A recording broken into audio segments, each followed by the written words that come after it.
Right now, she's checking her phone. Again. Not because she misses the notifications, because she misses the certainty. 3 days ago, you were replying in seconds. Today, nothing. And somewhere between hour 1 and hour 60, something happened inside her that no dating coach ever explained to you properly. Her brain didn't calm down when you went quiet. It went into overdrive. She started replaying conversations, hunting for the moment she messed up, checking if you posted a story, wondering if you're with someone else, wondering if you're okay, wondering why she even cares this much. Here's the question. Nobody wants to answer honestly. Why does silence from you feel louder to her than anything you could have said? If you're watching this, you're probably in one of two places. Either you went quiet on purpose, after a breakup, after being disrespected, after finally deciding you deserve better, or you're terrified to go quiet because you think it'll push her further away. Both of you are watching the same situation through completely different lenses, and I'm going to fix that for you in the next 20 minutes. I'm not going to tell you to play games. I'm not going to tell you silence is a manipulation tactic, because if you're using it as a trick, it will fail, and she will see through it faster than you think. What I am going to tell you is the actual psychology, the real, researched, observable mechanics of how the female mind processes absence, unpredictability, and emotional withdrawal.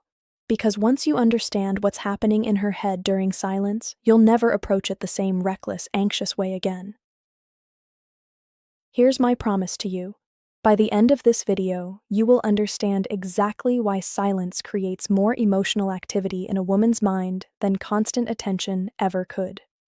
You'll understand the difference between silence that heals you and silence that looks like punishment. And you'll walk away with a framework you can actually use, not a gimmick, not a no-contact challenge you saw on a forum, but a grounded understanding of what rebuilding respect and attraction actually requires.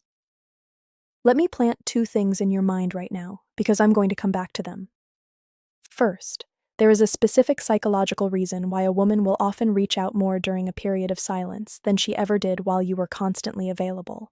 It has almost nothing to do with love, and almost everything to do with a mechanism your brain and hers share, one that has kept humans anxious about loss since long before phones existed. Second, there is one mistake men make during no contact that quietly destroys everything they were trying to build. It's not texting too soon. It's something far more subtle, something that happens in your own head, and by the time you notice it, she's already sensed it too. Hold on to those. We're going there. But first, you need to understand what silence actually does to the mind, hers, and honestly, yours too. Because this isn't about outsmarting her. This is about understanding a pattern so deeply that you stop being controlled by it. Most men believe silence is passive, that it's simply the absence of action, nothing happening, a void.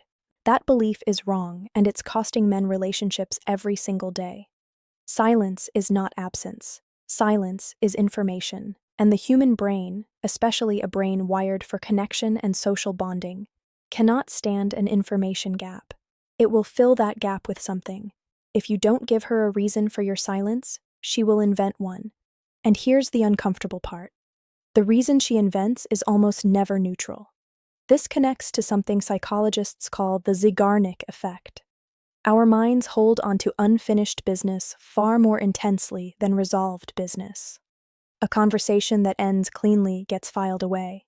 A conversation that ends abruptly, mid-emotion, without closure, that stays open in the mind like a browser tab she can't close. Every silent hour is another hour that tab stays open, refreshing itself, pulling her attention back to you involuntarily. Now here's where it gets deeper.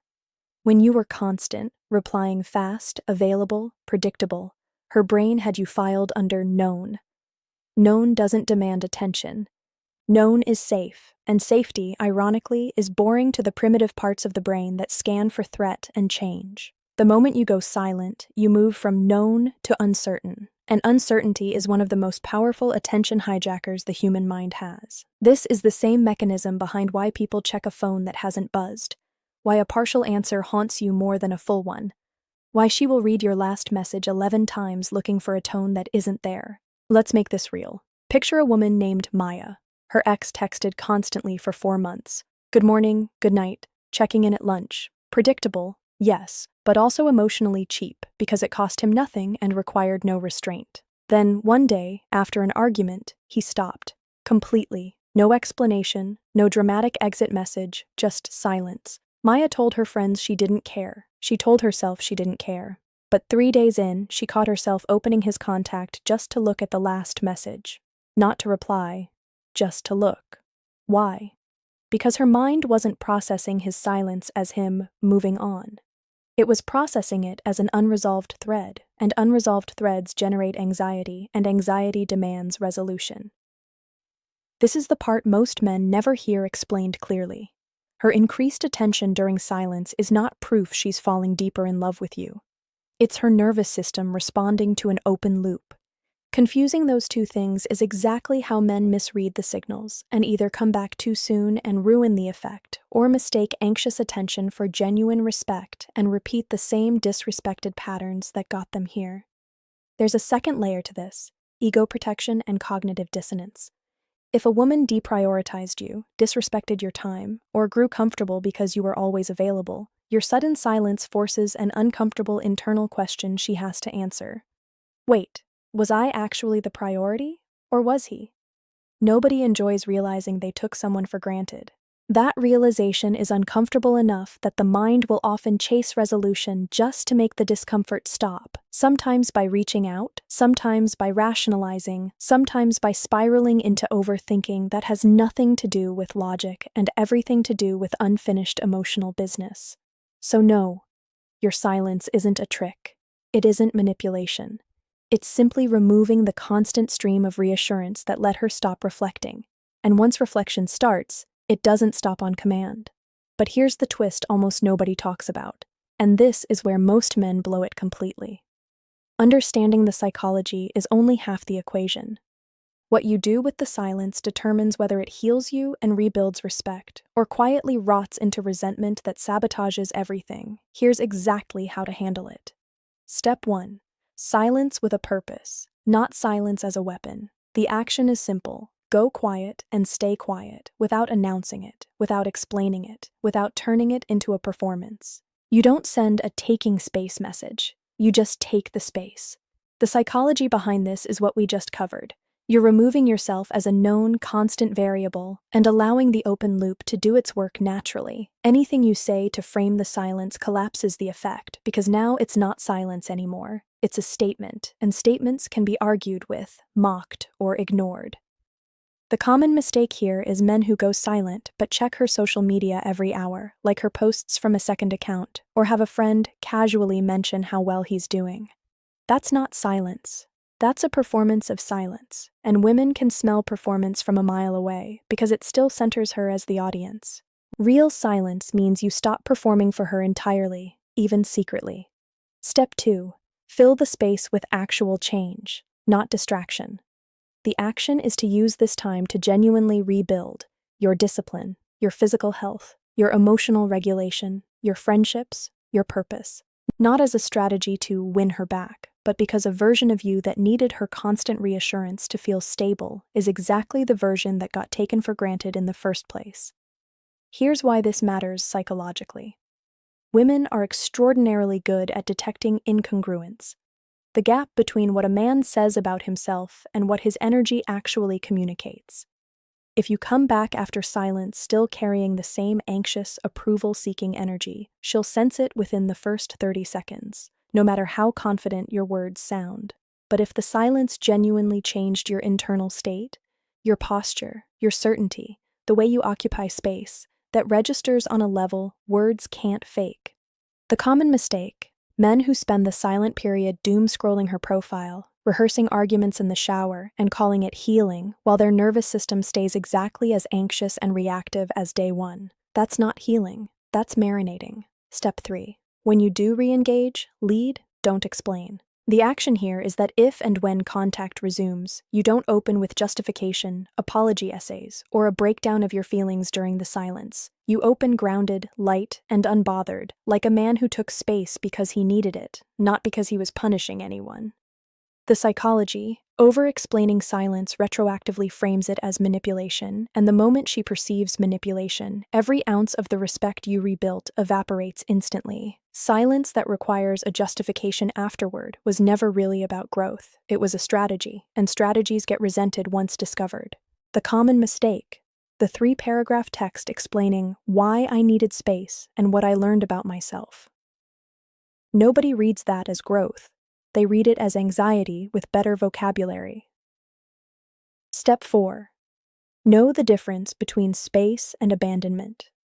This is the step men skip because it's the least satisfying to hear. Silence is not a universal fix. If you're using it after healthy conflict to regulate yourself before a real conversation, it's productive. If you're using it to punish, control outcomes, or force her to chase you, it will eventually be recognized for exactly what it is, and it will corrode trust instead of building it. The psychology behind this distinction matters because women aren't responding to silence itself. They're responding to the intention behind it, sensed through your behavior before and after. Silence used as self-respect reads as strength. Silence used as leverage reads, eventually, as manipulation, even if it works short-term. The common mistake here is the most damaging one. Men who discover silence works, get a taste of her renewed attention, and start using it repeatedly as a manufactured tool every time they want reassurance. That pattern doesn't build a relationship. It builds a woman who's exhausted, walking on eggshells, waiting for the next disappearance, and eventually, she stops chasing altogether. Because the nervous system, hers included, can only sustain alarm for so long before it just shuts the alarm off completely. I know what's actually happening for a lot of you watching this at 1 a.m. You're not here out of curiosity about psychology. You're here because it's been 4 days, or 14, and the not knowing is eating you alive.